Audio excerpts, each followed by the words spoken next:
Welcome to the How to Hustle podcast, brought to you by Blockspace, your creative agency. That's BLOXSPACE.co. That's BLOXSPACE.co. Blockspace. Welcome to the How to Hustle podcast, and I'm one of your hosts, Jasmine. And I'm Rowan. And I'm Joe the Bizzle. Today we have kind of an interesting topic. Maybe it might hit a couple nerves with some people, who are passionate about it. I can definitely see that. Definitely controversial. Yeah, for sure. It's controversial here at our own table. Yeah, we already have a lot. We're already trying to talk about it. Yeah, we already had big discussions about it, and it's a great topic, and I'm glad Jazz came up with it. I just was scrolling through YouTube and got intrigued. So the topic today is... Let's call it an MLM. Yeah, let's do that. A Ponzi scheme. Okay. Right? Did I say Ponzi scheme? Ponzi scheme is different than a pyramid scheme. Yeah. Oh, pyramid scheme. I'm sorry. Yeah, okay. That's the word I was looking for. Okay, great. Yeah. Coming next week is Ponzi. Yeah, next week. So, today we're talking about multi-level marketing pyramid schemes. And if they're the same thing, if they're different, And if they work. If there's anything successful about them. I mean, you can't say that there's nothing. That's true. I'll start right there. I'm telling you, some of them got good products. Some of them make people $50,000 a month. Easy. I mean, these bonus checks that come in. Oof. All right, let's just dive in. Go ahead. So, the reason why I came up with this is because I, as a podcast doer, am a podcast listener, and I was, doing some just scrolling and read a little bit about the MLM LuLaRoe. So LuLaRoe is the start of my interest in this topic. So the thing that I find interesting about LuLaRoe is that they were a great company to begin with. The idea, to buy clothes from a wholesaler and then have your own amount of clothes and then sell them to your friends, right? That's the whole idea behind it. Mm-hmm. And that idea, they moved so quickly, so fast, and it was not set up properly enough that there's 35 plus lawsuits against them now because their products were faulty. They started dropping balls with their employees or like their resellers. They couldn't pay them, or they just on the drop of a dime would change the policies on what you got, like what kind of payment you received off of what sale or what recruitment or whatever. So what are your guys' initial thoughts? Well, I never heard of that company until you brought it up. Right. But I've been part of MLMs, multi-level marketing, vitamins, weight loss, energy drinks. I've been through, a few of them, maybe 3 or 4 in my lifetime. And I'm not a social butterfly. Mm-hmm. So if you want to make money in these things, you have to be a social butterfly. You got to know how to connect and network and build relationships, because you will not make nothing unless you got like 100 people underneath you signed. Right. So if you start getting 100 people a month signed underneath you, and they go and get 5 people or 6 people, you're rolling in it. Then you're rolling. You're making some money. You really are. You got to believe in the product, because what makes a good salesperson is the product. But there's a lot of schemes out there, like she's saying. Maybe they didn't start out to be a scheme. Maybe the management just got lost. It happened so fast. They weren't prepared. But what they should have done is stopped it, fixed it, and then redid it. Right. Right? So that way the brand doesn't get tarnished. People are still happy because they're trying to fix it. Because if you come in with a good story and say, hey, guys, we grew so fast that our team wasn't able to manage it well. Yeah. Give us 30 days. Give us 90 days. Like, we're not fulfilling any more orders. Let's just give it a second. We just don't want to hurt our brand. We want to take care of you guys as our ambassadors. We care about you and our buyers so much. They could have done it way different than what I'm hearing the stories from you. Yeah. Is that they're dropping the ball everywhere. And it's like, I understand growth. It happens exponentially, right? You could be blink one day you're no business, and the next day you have 10 clients, 20 clients. You're like, oh gosh, what am I going to do? Yeah. And if you're not set up foundationally, right? But there are good and bad parts, And would you call it not a pyramid? Is pyramid scheme? Okay, yeah. I keep saying they MLMs and pyramid schemes. They seem to be the same of what these young ladies are telling me. I never looked as a pyramid scheme as that, but give us the SEC, Securities Exchange Commission, definition, bro. All right, yeah. So I do have the Security Exchange Commission's definition of a pyramid scheme, and it goes like this, quote, "In the classic pyramid scheme, participants attempt to make money solely by recruiting new participants into the program." So that's where these companies... Thank you. Sorry, I didn't even wait to the end. That's where these companies, by that definition, get away with it, because the SEC is like solely based off of that, right? So LuLaRoe, they sell products. So they're not solely basing it off of recruiting other people.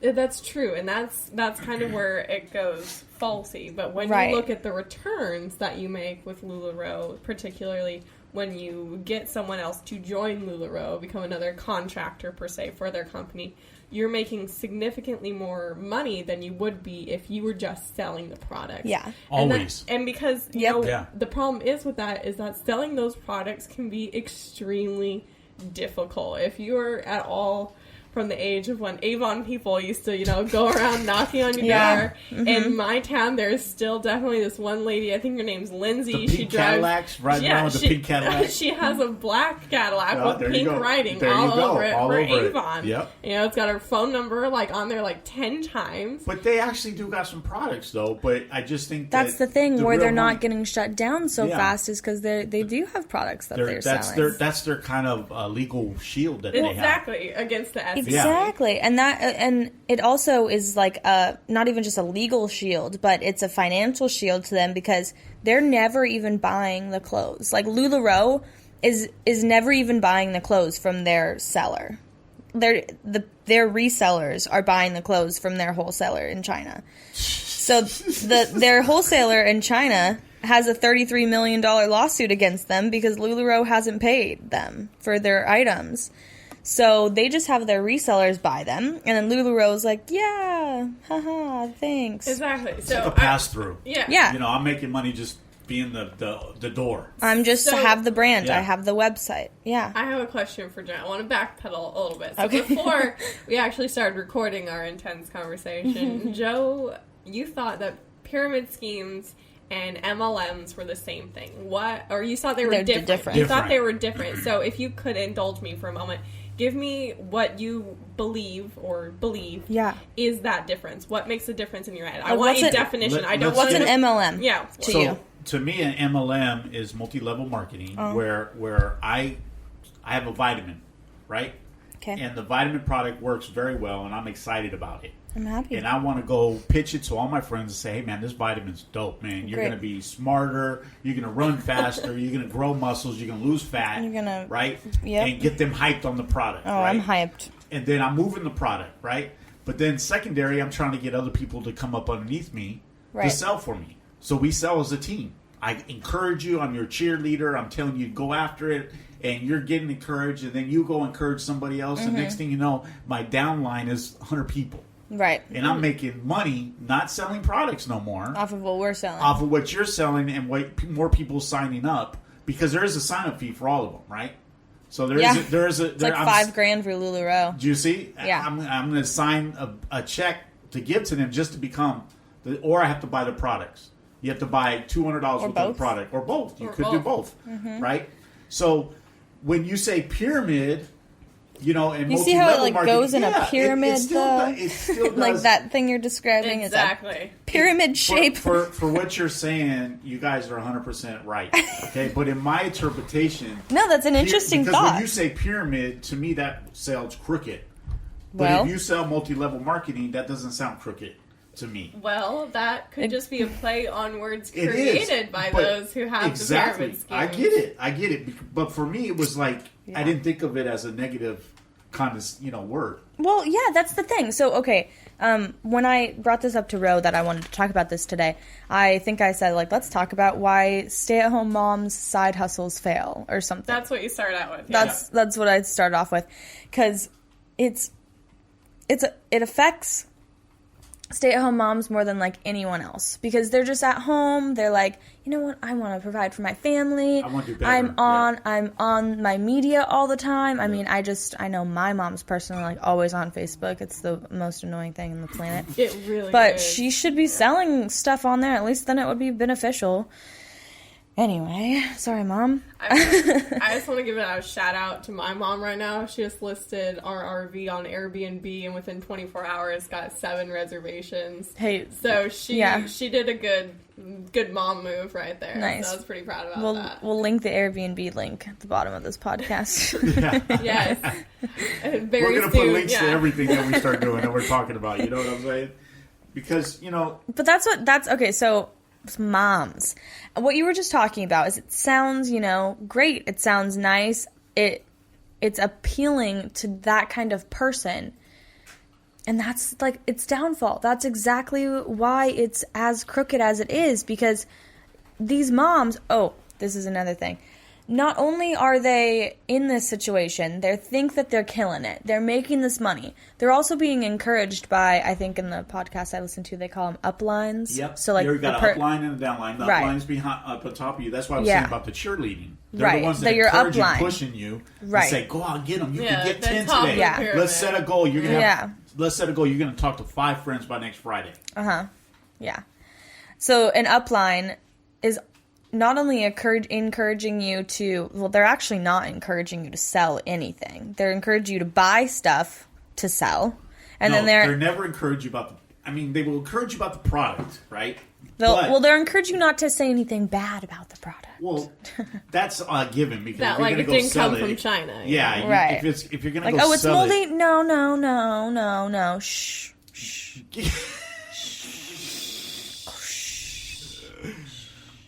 Quiet. This doesn't contain abused animal hooves and stuff like that. Something. Chicken feet. But they're not encouraging you to sell the product. That's problem number 1. Because if you have a product and your main priority is not to get every person in the world to have that, your main priority is to get every person in the world to sell it, what the fuck are you doing?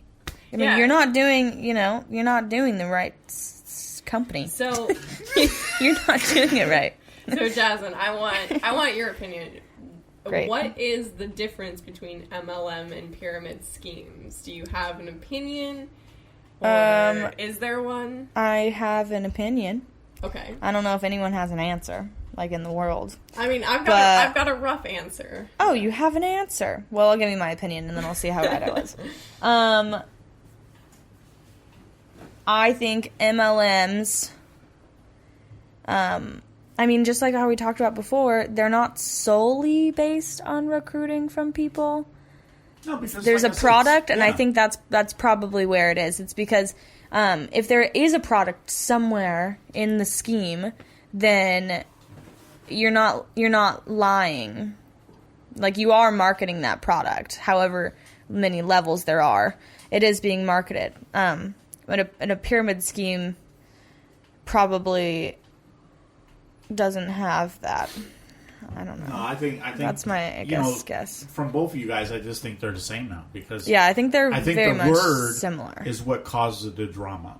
You're just a pyramid scheme. Yeah, it sounds bad. Everyone knows it's bad. If you say MLM or marketing, multi-level marketing, it's there's good stuff in it. They're not all bad. You know what I'm saying? Sure. I mean, Pampered Chef is another one, so I just looked up a bunch of them. I'll just list a couple here.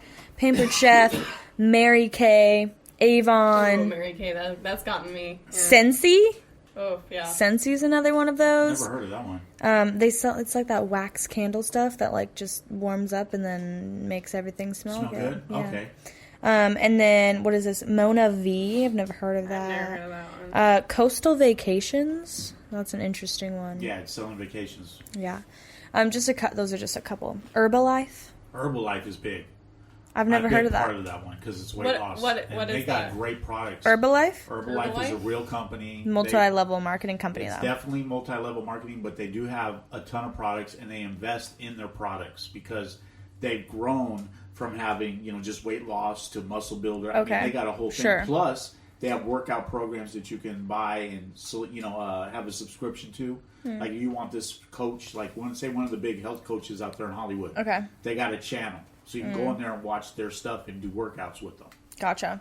So I think that would right there is like the difference. Like you say, sure, yeah, it is multi-level marketing, but they've got good products. Real good products. That's the difference to me from a pyramid scheme and multi-level marketing. Me too. And as we're talking about it, it's becoming more reality. I'm like understanding more because I've done Herbalife. They had Tunuska, which was an energy drink. Sure. There's just a bunch of them that I've done, but Herbalife is real. Okay. I think they're all real.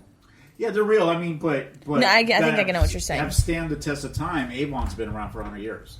Yeah, Mary Kay has been around for 1,000,000 years. Yeah, their products are good products, and they do continue to update and develop the products. It's not like they made a vitamin 15, 20 years ago, and they're still slanging it. Yeah, they've repackaged, they re-put their stuff out. They've grown the company. You know what I'm saying? No, yeah, I hear you. As long as they keep investing into the company and their people. As long as they're not pissing anyone off, I mean, because that's what LuLaRoe's doing wrong. Yeah, I mean, when they don't handle things. So both of you basically led to what is this could still be faulty, but this is my understanding of what the difference between MLM and a pyramid scheme is. And I think it's important to understand, earlier I talked about the SEC definition of a pyramid scheme. Pyramid schemes are illegal in both the U.S. and Canada for good reason. But when that became, made effective, the term MLM came out. The multi-level marketing came out. But the reason MLMs tend to stay in business longer and what makes them different from pyramid schemes is because they are actually selling the product. Right. So from my understanding, a pyramid scheme is solely when you're getting the most return and you're encouraged the most to have other people join, your club, to get below you. So you are encouraged to go out and get 20 people, and that person's encouraged to go out and 20 people, and that is what makes the pyramid shape. You have those few people at the top, and then it branches out more and more. But in MLM, while you're still doing the same type of thing, while you're still reaching out, and you may get some more people to sign up, you are actually genuinely selling the products. Like Mary Kay, you're actually selling good makeup that I enjoy using, and that's the difference. But when you do an MLM, typically the person that you're selling to does still have to join the company in some way. They're already making a purchase, so by doing that, they're surrendering personal information, such as their email, probably.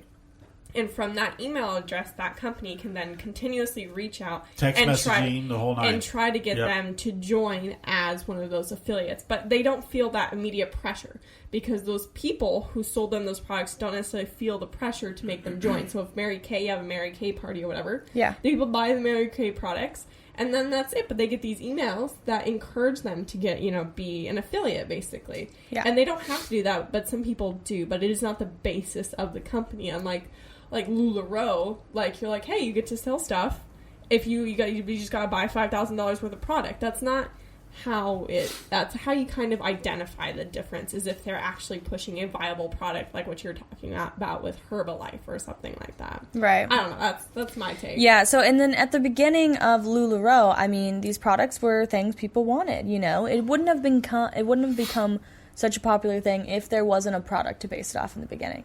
Because we're an educated society at this point, or at least we have access to education on the internet a lot. Yes. And podcasts. podcasts. But it was people would have seen it for the fraud that it is a lot earlier if the product was a fraud. It became a fraud, and that's why it's now a problem. And why, if you're listening to this podcast, I'm sorry if you work for LuLaRoe, but maybe you shouldn't. Oh, ouch. Yeah. Okay. And I get but hey, the one thing that I know is not everybody's creative. So, right. That's the reality. So if I don't have a creative way to make money, what am I going to do?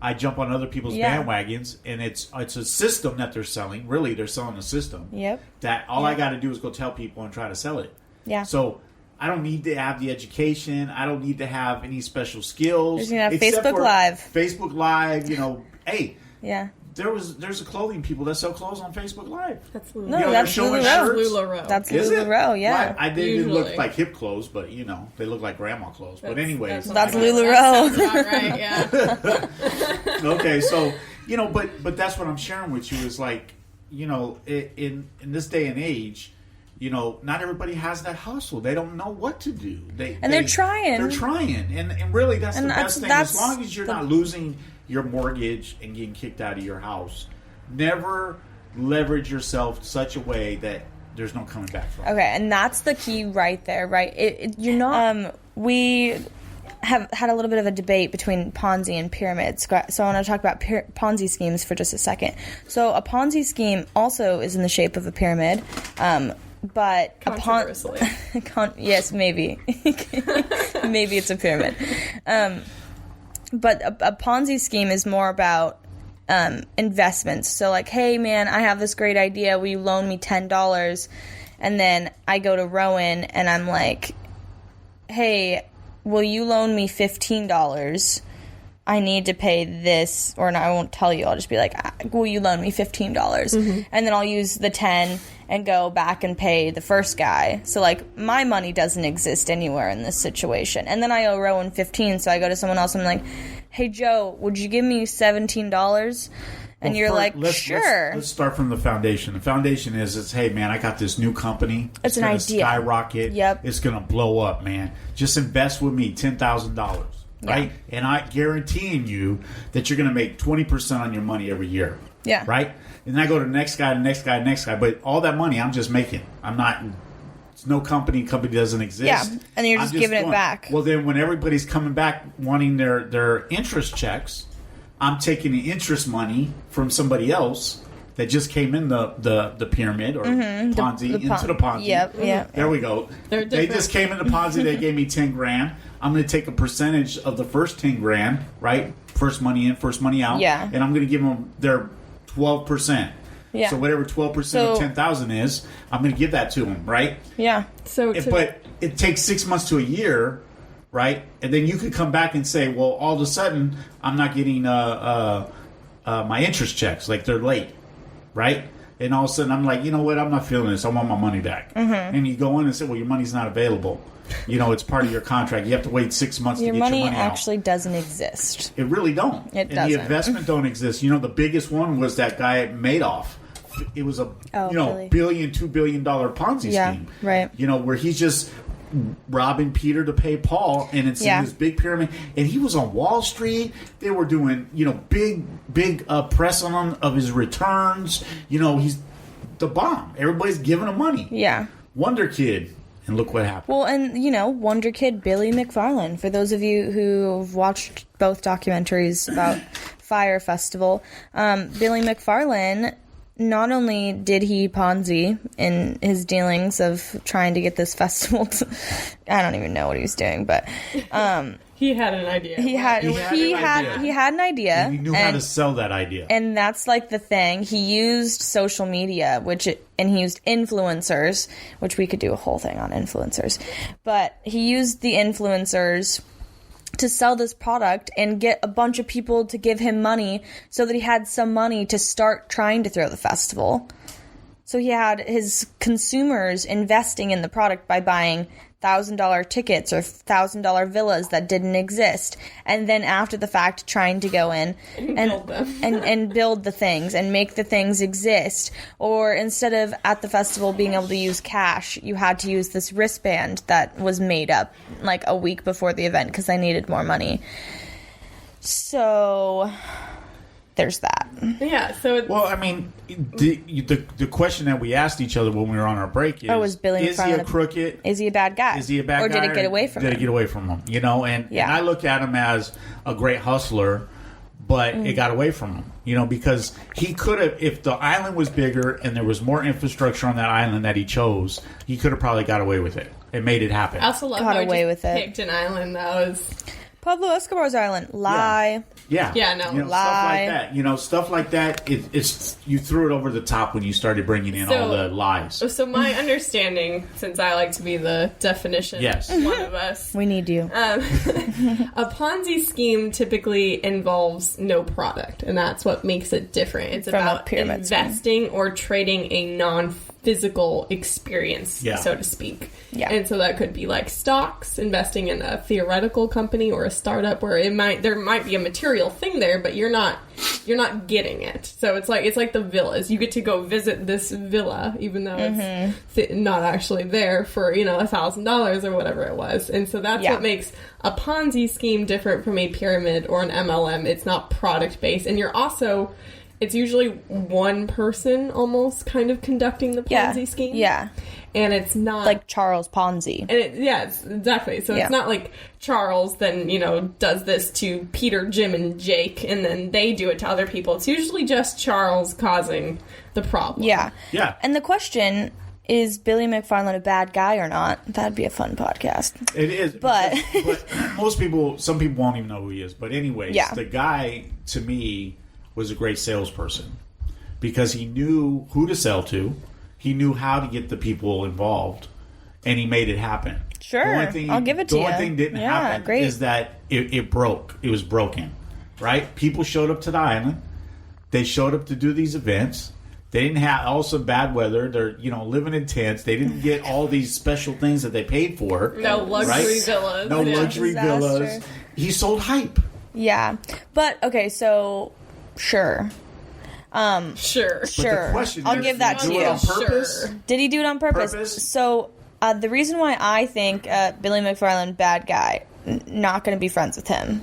I'm not going to be friends with him either. I mean, I'm just not going to pursue a friendship with him. Did he ever get jail time? I think he's in jail right now. I don't know. So. Don't quote me on that. But I don't remember that part. I was just he did get jail time. But okay, so this is where I think bad guy. So before Fire Island happened, Fire Island's the documentary. Fire Festival. Before Fire Festival went down, he had I forgot what it was called, but it was like some credit card company. You watched that part of the documentary, right? Oh. So he started like this NYC like house thing. So like he bought a townhouse and he was like, yeah, you just have to pay me membership fee and you can like go to these sick places and meet these people at these different places like LA, New York or whatever. And there's these benefits and all this jam. The millennial entrepreneur card. Didn't like exist. The townhouse was crappy. He's prying on people's vanity is what he's doing. But it existed enough to where he didn't get in trouble for it. So then Fire Festival happened. Then he got in trouble because it was freaking big and it was a failure. And he made could have a lot of people from his earlier endeavors. So then he did it again. That could make him a bad guy. And that's what I think makes him a bad guy is like. And then when he was in jail, he was out on bail. For Fire Festival happening. I remember that. He did a ticket thing. Yeah. Where he, tickets. with fake email through this other person saying, bad guy. He's the kind of guy that gives hustling a bad name because it's not what he's doing. He's not hustling. He's like shaking the money out of you. Yeah. It's not nice. It was so much bigger. Shaking the money out of you, yeah, bro. He's just like grabbing onto people and shaking them until they give him their money. He's running a scheme, not a hustle. But he sold to their vanity. Any one of them could have said no. Yeah. Any one of them could have said, you know what, I'm okay. I mean, but when you start to get pushed for your vanity, he just took advantage. Yeah, you're right. He took advantage of them through social media. Because I know all of you out there, you all look at celebrities on social media. And you want what they want. And you hype them up in your own mind. And you think they live a perfect life. And you want everything they have. And you just change your life to meet them. And that's what he the social media generation. Okay, and that leads me to my next point about LuLaRoe. So, and folks, we're living back to this LuLaRoe. And we're coming back. So another thing LuLaRoe does is they encourage their top people that are higher up in the pyramid.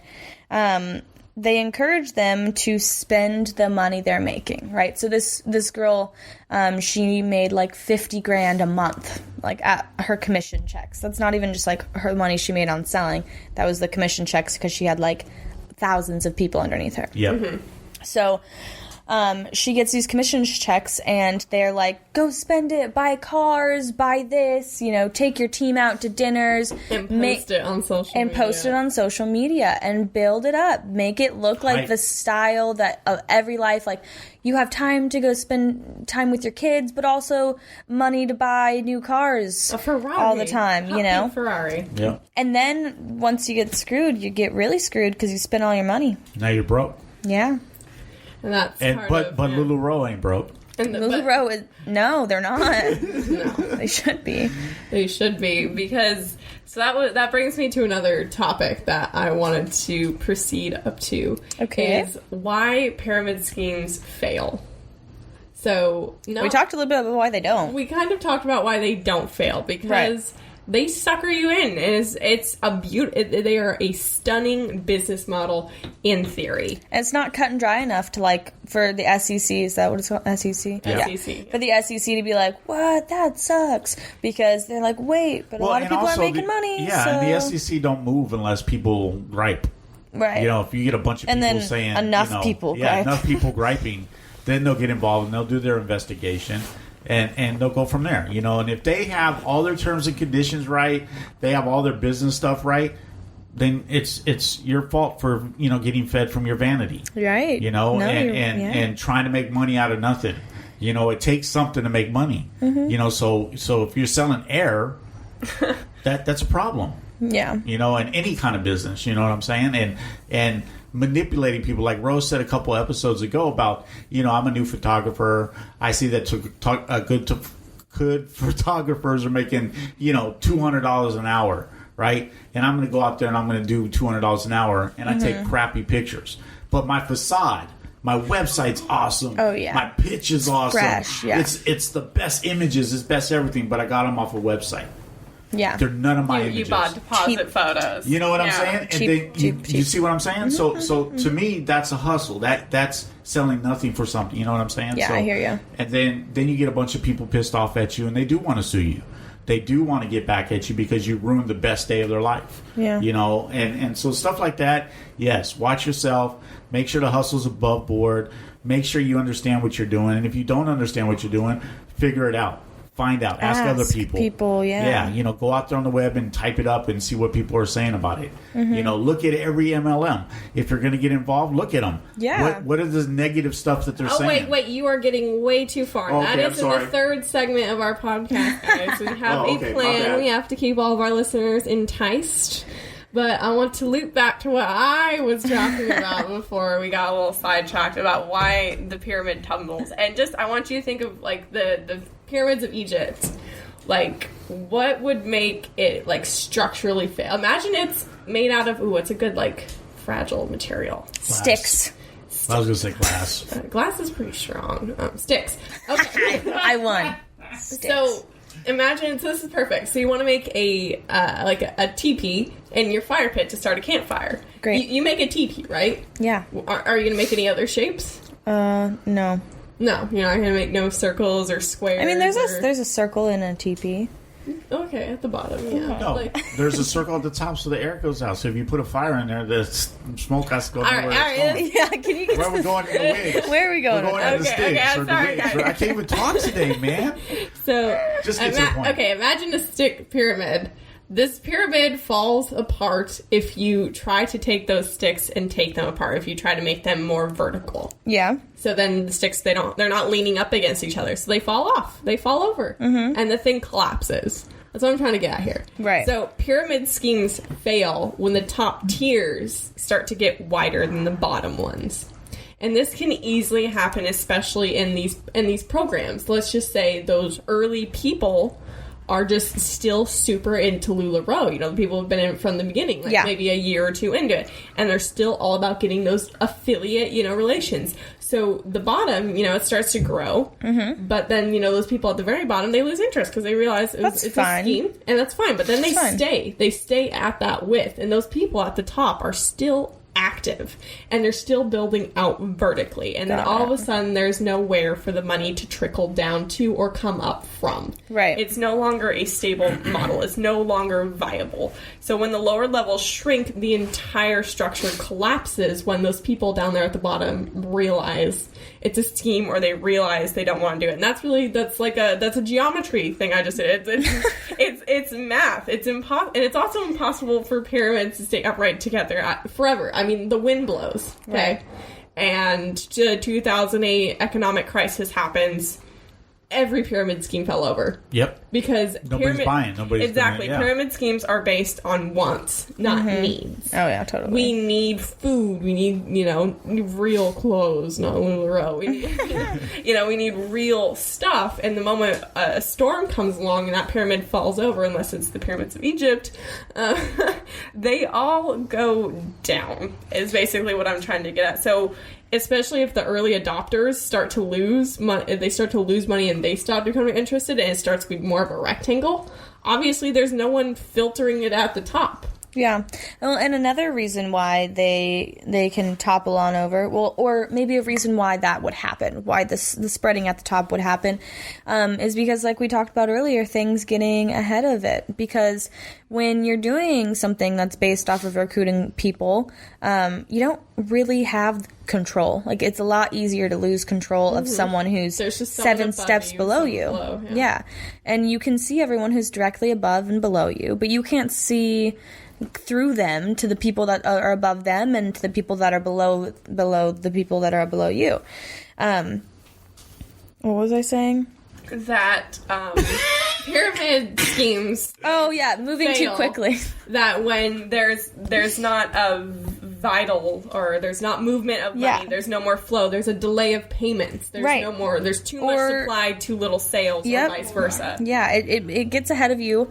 And, you know, like we were talking about before this podcast started, I believe, is, you know, if you would have stopped and been like, honest, yo, we're growing. We're excited about our growth. It's awesome, but our infrastructure is not right. You know, ready for it. We don't have a big enough warehouse. Exactly. We got to build a warehouse. Give us a month. You know, give us 90 days. And we'll be back. You know, without moldy clothes. And it wouldn't have hurt their brand like it is now, and they wouldn't have had all these lawsuits. Yeah. It's like there's somebody crooked in the company that's driving it, that is crooked, and somebody is making big money off of it.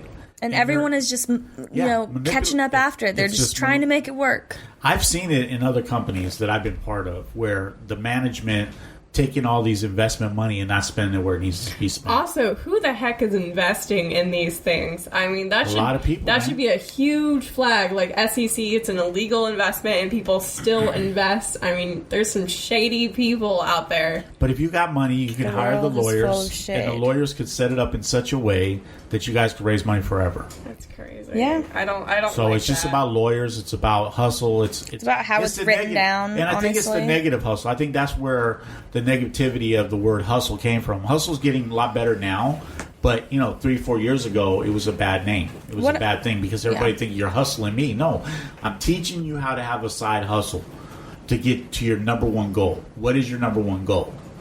You know, and I ask that for everybody. Mine's but if that was the way that, like, LuLaRoe or Avon or whatever, if that was the way they approached it, like, you know, don't consider me above you, just consider me walking beside you, helping you. Yeah. You know what I mean? Giving you the ideas. That's what I'm sharing with you. It's like, not everybody has an idea.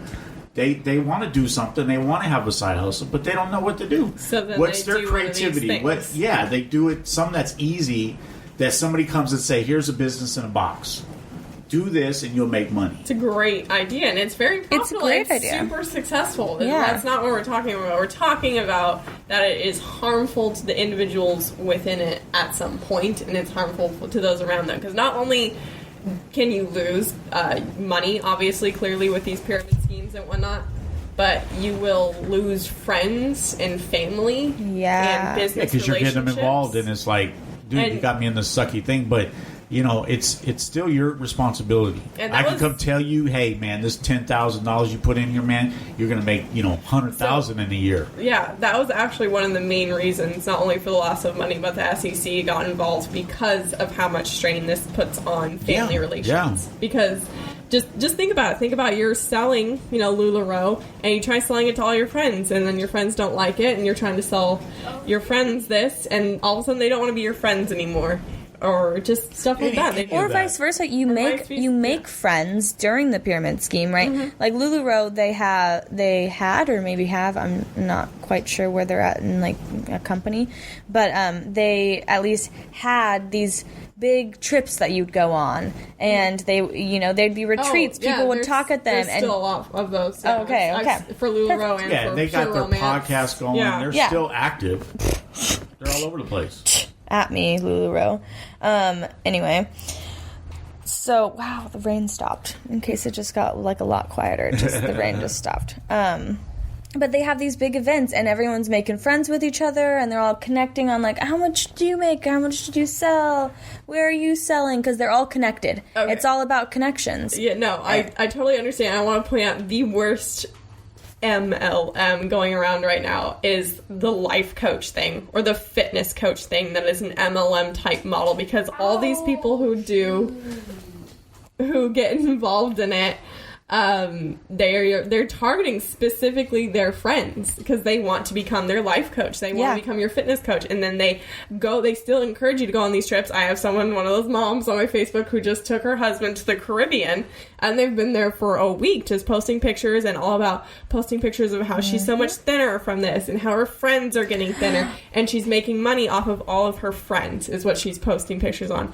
But those friends, they're not, some of them aren't going to be happy. And some of this is not going to go well. I was the friend. I wouldn't be happy. Exactly, because all she's doing is reading life, motivations from a book that she bought for God knows how much money. And they're not really life coach. They're just now paying you to be your friend. Mm-hmm. That's some shady stuff that I don't think. That's the point where, it bugs me. That's where once you're affecting relationships between people, stop. Yeah. All right, guys. Well, anything you do to hurt people, that's going to, hurt them. But you also got to do there's the other side of being responsible.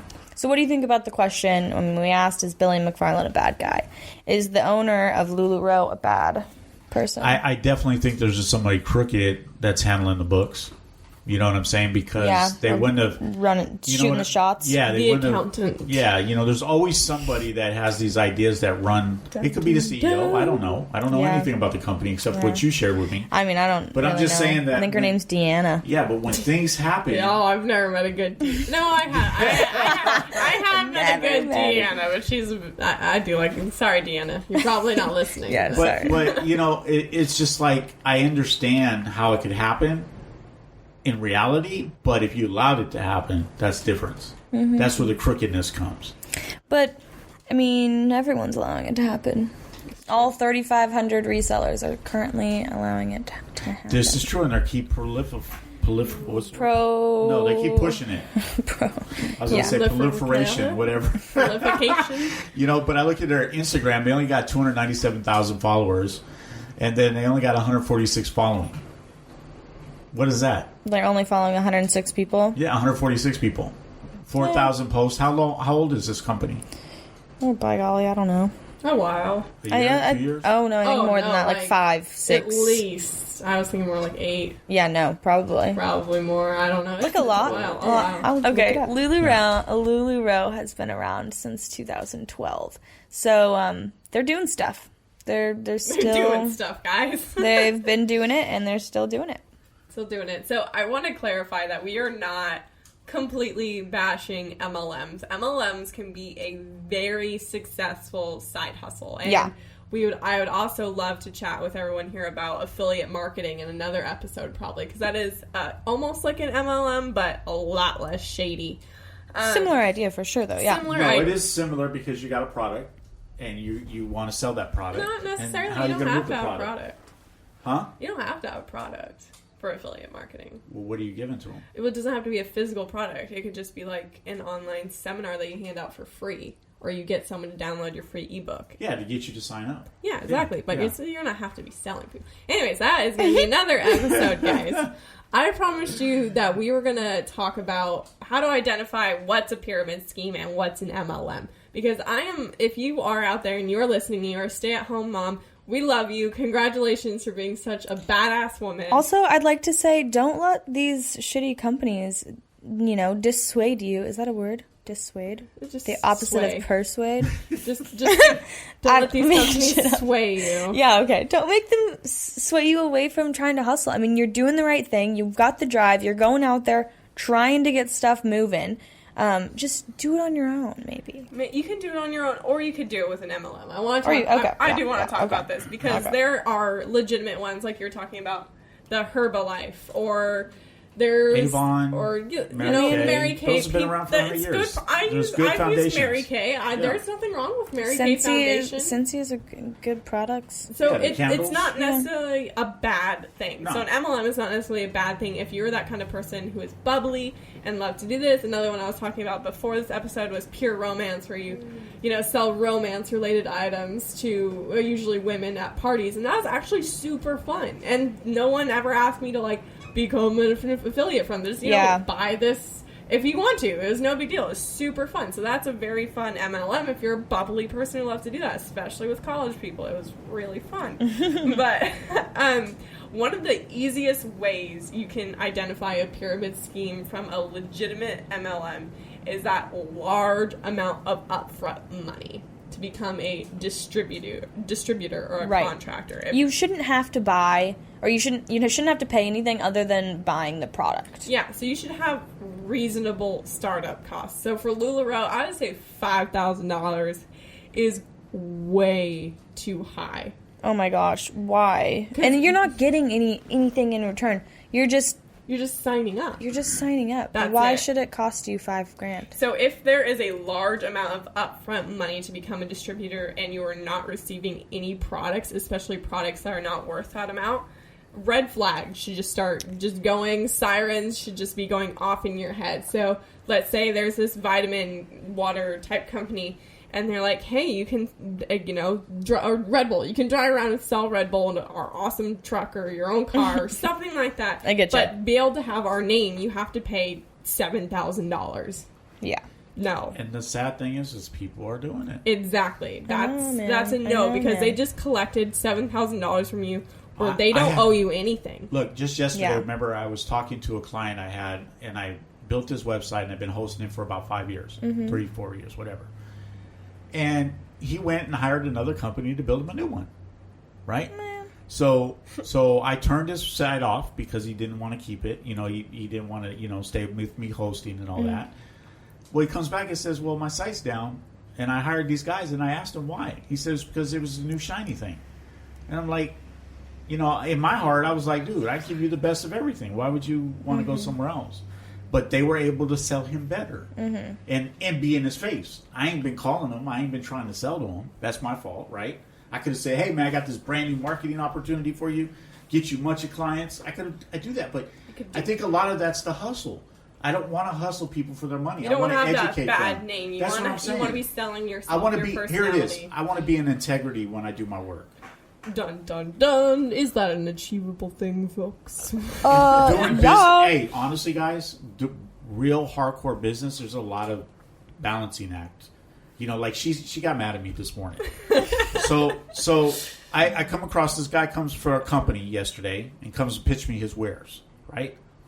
I go and look at his company after he leaves, and I see that they do websites. And I'm like, okay, idea pops in my head. What if I go to the owner of the company, the CEO of the company, and say, hey, I guarantee you that I could do all your websites, and then you can start offering social media, because they're not offering social media right now, to all their clients. They got 30 offices around the world. They got a huge sales force that's out there selling this stuff. But could you imagine how much it costs to keep in-house people that are specific on websites when they're only doing 100 websites a month or 200, small stuff? You got a lot of guys sitting around doing nothing.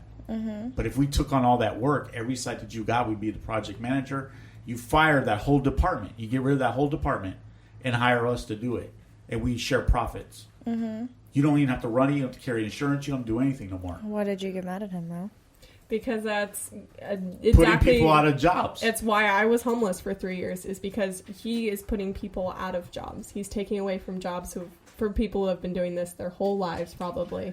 And he's outsourcing them, which is exactly what is wrong with the American economy, because we outsource our manufacturing to other companies, our tech support to people that we see as a lesser. So Joe is becoming that lesser being by doing this. Okie dokie. And then I flipped it. I said, but don't I have to pay your check? And that's next week on the How to Hustle podcast. You know what I'm saying? But back to this week. But it is a fine line, where I do care about people, but if I can give you something that's better that helps your bottom line as a business, I have to do that. Well, and I guess the thing is, and this does relate back to our topic, is you care about people. I mean, we both can agree that you care a lot about people.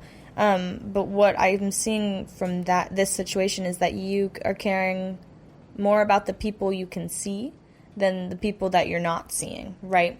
So you're thinking, oh, we're going to be better set. If we get all those jobs, we're going to have more money for ourselves. It sounds great. Our company is going to be better off. And you're caring a lot about that, and you're pouring your passion into that, but you're not thinking about the people you can't see. And in a pyramid scheme, that's exactly what happens too, right? I'm not saying you're like starting a pyramid scheme, but I'm saying like that's not what I'm saying. But that is exactly but what that's happens. That's where things get out of control too. Is that people are caring about just what they can see and not the behind the scenes of the thing. And I get you, but those people in the Nike, slave labor, I rubber get it. shoes. Yeah, I mean, you're not thinking about that the when Nike you're buying shoe stuff. only costs $5 and they're selling it for $100. You might be donating half of your check every month to to a child house. Yeah. Sorry, what do you call a place children without homes? Foster care. Yep. Yep, that's the one. But anyways, I'm just saying that I get you. And that is true. Because I can't think of everybody. No. I can't cover everybody. If innovation comes in and there's a better way to do something, I can't help that. It's here's a perfect example. I had your great-great-grandfather, how he made money, was sharpening knives. He would go house to house to sharpen knives. Sounds pretty fun. Well, then all of a sudden, knives became cheaper to buy than to sharpen. Oh. So that whole job went out of, that whole industry died. Yeah, it was meant to die, right? So that's what I'm sharing with you is like, there's better ways to do stuff. And if you as a company is trying to cover services for other companies, right, because they do B2B, right?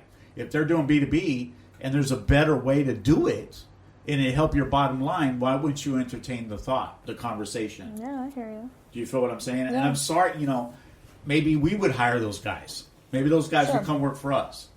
Mm-hmm. Do you feel what I'm saying? And then we offer them less of a salary. Yeah. I don't know. I'm sorry. Do you see what I'm saying? I get it. I get the understanding because I've But been also, there too. it might help you, Ro, to see, because I also see your point.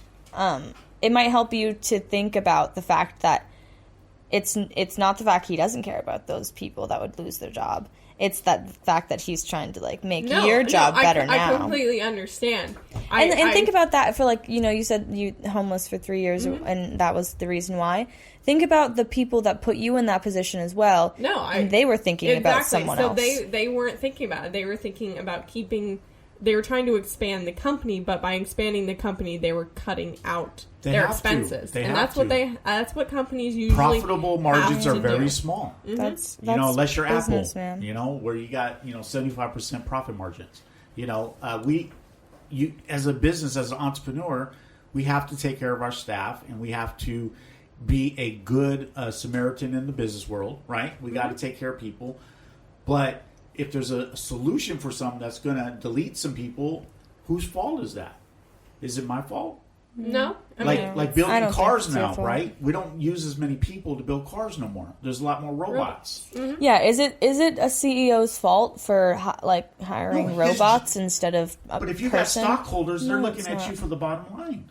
Exactly, and that's why our society sucks, because we're motivated by money instead of happiness and pleasure. I got you. Well, and you're caring about the people that you can see, whether that be the investors, right? Yeah, versus, exactly. if you're seeing the investors every day, the investors yelling in your face every day, and you've never once seen the guy you're gonna fire. No, what are you gonna do? You don't have. You're gonna fire him. It's human psyche empathy. You're gonna have empathy for yourself and the investor that you see, and not those that you don't. It's culturally the same thing. We may be more empathetic to those who are from America versus to those from, I don't know, any other country, Canada. Yeah, no, I get pissed off. Listen, I get pissed off every time I call Sprint and ask for some help. They send me to the Philippines. They don't speak good English. That bothers me.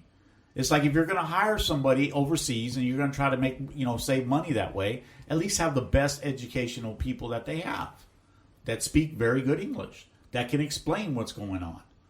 It's that whole idea of stopping, slowing down, and evaluating your business model and seeing. Well, I think Sprint. I think every cell phone company is a crook, anyways. So that's just it's my not 2 like cents. they have a lot of competitors, so they can. You know? So, but I just wanted to get back to Ponzi schemes and that stuff. So we're going to wrap it up here for this episode, but just some ending thoughts on pyramid schemes. Like I said, watch out for those big upfront charges.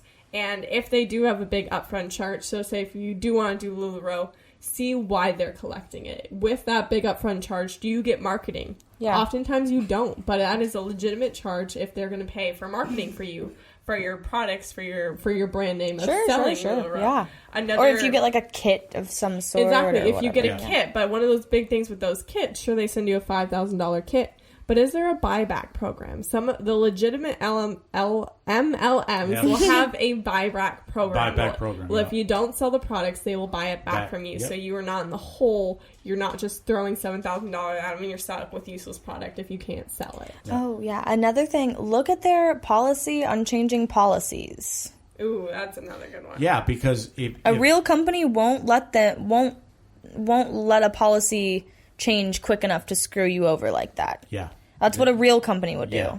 A pyramid scheme would have a policy that they can change a policy whenever they want. I get terms and conditions sent to me from all the companies I deal with. Read them. So going a step deeper when you go into this, a real company almost always will have their business plan available somewhere on the internet. Or if not, you can email and ask for it, and they should hand it over to you willingly because it will demonstrate their plan for the next 5 years or something like that, so you can know what to expect from these people you're going to be working with. If you legitimately want to invest money into an MLM, do your background, because if you just go, hey, this is an awesome landing page, it's $5,000, I get really cool CBD product, I'm going to go sell this to everyone because that's in right now, and then next thing you know, you didn't get any marketing with that, so now you need $2,000 more to market yourself over social media. And now they're changing their policies, and there's no buyback now that you can't sell it, and now you didn't look at the business plan. Turns out this was their plan all along. You got schemed, man. To screw their affiliates. Yeah. So do some digging and get your hands dirty before you go to any small business venture or any obviously big business venture. It shouldn't matter. You should always know who and what you're dealing with. It's the same thing as with getting a puppy. Sometimes you just grab that free puppy. You had no idea what breed it was. You could have gone home, realized that it sheds a lot, barks, and pees everywhere by reading the Wikipedia page. Maybe not the best dog for you if you don't have the time. It's the same thing with choosing an MLM. Read what it really is about before you just choose it because you want a puppy or you just want to sell a product. Make sure you choose it's right for you and your lifestyle. And if you're someone who we're just hitting nerves left and right here today because either you got screwed or you're like, damn, I thought my job was cool and it's not cool, I guess. It is cool. It's a great plan. And we encourage, we're on this podcast to talk about how to hustle, how to do it properly, how to actually make money, how to get yourself MLMs, successful. You can make money while you sleep. Absolutely, that's the whole idea. You can, but you have to, like you said, do your research. Don't get into a shitty one. And then also be proactive about yourself. If you see opportunities to step away from the people that are standing above you and get on your own, let that be your main priority. Because in a side hustle, the idea is that you get to work for yourself in your sleep whenever you want to. Make sure you just try to get to that the best that you can. Exactly, and I would say the biggest thing is stay human. I get it, and I'm trying, but it gets I'm just saying that there's a balance between business and personal. They always say this is business. I hate that saying. I never say that, right? It's just business. It's just business, homie. I'm sorry you lost. I don't like. Do you see what I'm saying? No, I hear you for sure. That's not my heart. My heart is always to help businesses grow, help people grow. Yeah. I'm a people person when they're here, and I'm here to teach them and give them the growth, right? Oh yeah, 100% you are. So in that case, now I'm have a conviction like, well, what if he says yes, and he fires 25 people, and I'm like, okay, well. It's business, homie. I'm just kidding. You see what I'm saying? But that could be the reality, and it's sad. It sucks. But it does suck. But it's like when you have it's just hard. I know, man. You know what I'm saying? I but feel you gotta do it for the home team. Dark world. You know, it is competition. You gotta do it for the home team. I know, and that's the thing that, you know, empathy and competition don't go hand in hand. And you just have to have a balance. Unless you're awesome and you're in first place and someone falls and breaks their leg and you're the person who goes back and helps them. Yeah. Like in Cars. I'm voting for you as president this year if you're that person. Because it's hard to do that. It's hard. You give up probably your better livelihood to help those around you. But just thinking about it and just saying out loud that it's bugging you a little bit, that is more than most people do, and or that even makes you thinking about doing it. Yeah. It's better than most people because the average person it's about me, and that is the human mindset. It's about me. It's social media amplifies listen, that. I'm more happy when I make payroll for you guys. Honestly, so are we. But what I'm saying is that's my heart. You know what I'm saying? It's if the people around me are being able to eat, that's my goal. Yeah. You know, I look at myself always second. As long as my bills are getting paid, dude, I'm cool. I don't. Of course, I want to make millions, and of course, I want to be all these things. But my perception of money has been changing as I mature. You know, because if you chase money, it's running. It's not. You can't chase money. You got to believe in your passion and go after your passion. Right. I got one final note. We got to end because we've gone on for a while. All but right. just I love tangents though. Going in, I think we do. I don't know if our listeners do, but into the human psyche thing is I read this very interesting story. I think it was called The Rocking Horse yesterday. It was if I examined it through a Marxism lens, that your money and your social status define your happiness, basically, is what the story was about. And that because this woman, even though she got all of this money, she just kept spending it on things. She didn't love her son because all she ever wanted to do was go out to nice parties, drink champagne. And so the son, grew to just die of a broken heart because all he ever wanted to do was to give his mother more money. But no matter how much he gave her, she was never happy. Yeah. Oh, man. And so you can have all of the money in the world and you can just keep getting more money and keep spending more money, but it's not necessarily going to make you happy. No. And just even the idea of having more money can make you happy, but when you actually get it isn't necessarily true, because think about people. There are people in this world who have nothing and they are completely happy. They are happy when they have clean drinking water, when they have food, and they get to sit with their family. Mm-hmm. That makes them happy. And if you can't appreciate sitting down with your family and having food and water, and all you want to do is have champagne and steak instead, then you already have a bad mindset for hustling because you're going after the wrong thing. But enjoy your lonely life, you know? If that's what you like, if you just... No, it's not about enjoying. It's about being smart about enjoying. Yeah. Don't go to the dark side of the moon. Stay on the light side. Don't run with the Jedi. I'm just glad I got smart women around me because you guys keep me sharp. All right, guys. So that was our deep and interesting talk about pyramid schemes, Ponzi schemes, and MLMs. the LuLaRoe. LuLaRoe. We bashed hard on LuLaRoe. Sorry for LuLaRoe. Whatever. Yep. Yeah. Do. Have a great one, guys. Thanks for listening. Talk to you next week. Blessings.